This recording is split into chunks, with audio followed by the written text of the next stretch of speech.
moment Yessenia Ruano stepped into her new life in El Salvador. The 38-year-old elementary school teacher decided to self-deport from the U.S. alongside her family, rather than live in fear of being separated from her two young daughters by U.S. immigration and customs enforcement officers. Le tuve temor a la persecución. I was afraid of persecution from the government's anti-immigrant policy. Anti-immigrante del gobierno. I was scared and decided to leave because I didn't want to be detained one day at home or live in fear over there. En la casa o no andar tranquila. I decided to come here and start over. Venir aquí a empezar otra vez. Ruano illegally migrated to the U.S. in 2011 in search of the American dream, looking to escape poverty and violence.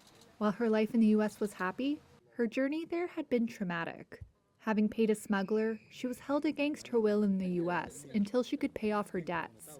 It led Ruano to later apply for a T visa, which is available to victims of human trafficking and allows people to remain in the U.S. legally if they help authorities detect or prosecute criminal cases. But after President Donald Trump took office in January, everything changed. She went from going to ICE offices once a year to report to every month. At the end of May, ICE officials warned her that she had to return to El Salvador until the process concluded, or else be detained and deported. ICE did not respond to a request for comment.